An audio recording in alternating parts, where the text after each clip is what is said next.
সামনে তাকাতে তাকাতে যেই পিছন ফিরে তাকাই, দেখি অজস্র স্মৃতি জমে উঠেছে। এবারের কলকাতা সফরের এক অন্যতম প্রাপ্তি হলো দুদিনের শান্তিনিকেতন সফর। আমাদের টার্গেট হাওড়া স্টেশনে বেলা 12:15টার শহীদ এক্সপ্রেস। দিনটা 1 নভেম্বর, শনিবার। আমরা সকলে এসে হাজির হাওড়া স্টেশনে। ট্রেনে উঠতে গিয়ে ছোটরা বাড়িয়ে দিল হাত, বড়রা উঠল ট্রেনে। তারপর বড় ছোট সবাই মিলেমিশে এক মজার জার্নি শুরু। শহীদ এক্সপ্রেসের বিশেষত্ব হলো এটিতে ভিড় কম এবং মাত্র অল্প কয়েকটি স্টপ। ফলত শান্তিনিকেতনে পৌঁছে যাওয়া সম্ভব দুপুরের মধ্যেই।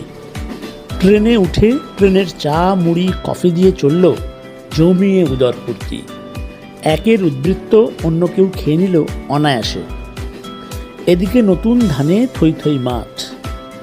এই না পুরনো সবুজের রূপ আমরা মুগ্ধ হয়ে ট্রেন থেকে দেখতে দেখতে এগিয়ে চললাম। প্রান্তিক স্টেশনে যখন আমরা পৌঁছেছি তখন দুপুর গড়িয়ে গেছে।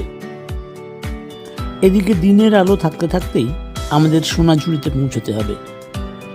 সুতরাং প্রান্তিকে নেমে আমাদের চট জলদি টোটোতে চেপে বসা।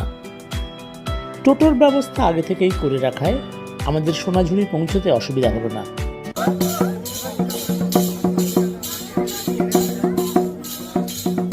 সোনাঝুরিতে পৌঁছে সে এক আলাদা উৎসবের মরশুম।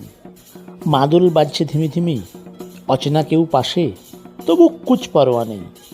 হাতে হাত মিলিয়ে, পায়ে পা মিলিয়ে যেন এক অদ্ভুত ছন্দে মন মাতোয়ারা। অন্তত ক্ষণিকের জন্য হৃদয়ের তন্ত্রীতে ধ্বনিত হচ্ছে এক চিরন্তন মুক্তির গান।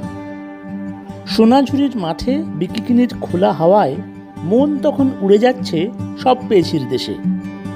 মেলার স্রোতে গা ভাসিয়ে তখন এক বিচিত্র আনন্দ যাপন।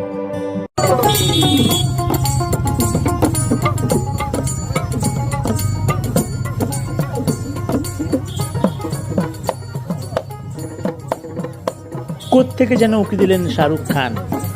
সিমরানের জন্য বেজে উঠল বহুদিনের জমানো কোনো অপেক্ষার সুর।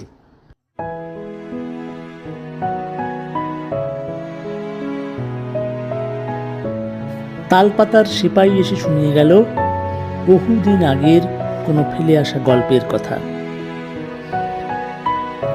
উপলব্ধি হলো গল্প আসলে কখনো শেষ হয় না, রূপ বদল করে